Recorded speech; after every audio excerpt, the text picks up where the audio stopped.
Zee 24 Taas एक पाऊल पुढे।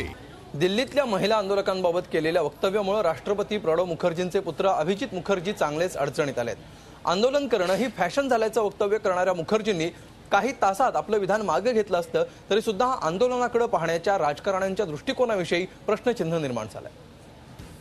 आंदोलन करणं ही फॅशन झाली आहे। महिला पहिल्यांदा डिस्कोत जातात, त्यानंतर मेणबत्त्यांसह आंदोलन करण्यासाठी रस्त्यावर उतरतात। मेकअप करून रस्त्यावर उतरणाऱ्या या महिला विद्यार्थिनी आहेत की नाही हाच प्रश्न आहे। विद्यार्थी जीवन काय असतं ते मला माहिती आहे आणि एवढ्या वयाच्या महिला विद्यार्थिनी असू शकत नाहीत। स्वाभाविक उद्रेक झाला। ही आंदोलनच राष्ट्रपती पुत्र आणि पश्चिम बंगालचे खासदार अभिजित मुखर्जी यांच्या या वक्तव्यानं वादात सापडली आहे। अभिजित मुखर्जी यांच्या या वक्तव्यानंतर पडसाद उमटले। अभिजित यांच्या या वक्तव्याबाबत त्यांची बहीण शर्मिष्ठा मुखर्जी यांनीही आश्चर्य व्यक्त केलं।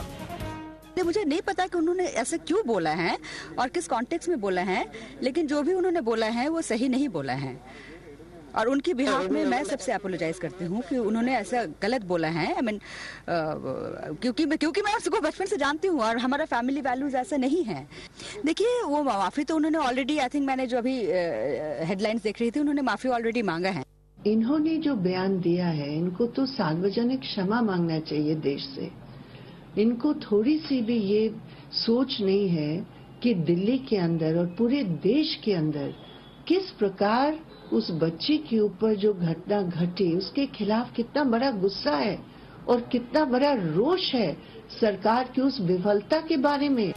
त्यानंतर बचावात उतरलेल्या अभिजित मुखर्जींनी यामागे राजकीय षडयंत्र असल्याचा आरोपही केला।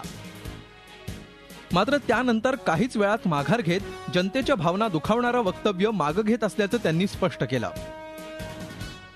And lot of people got hurt, the sentiment got hurt because of my that word, without knowing that backdrop.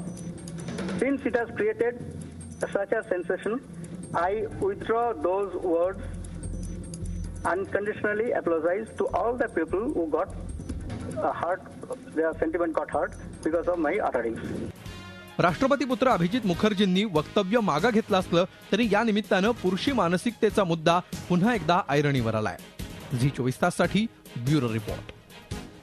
Zee 24 Taas एक पाऊल पुढे।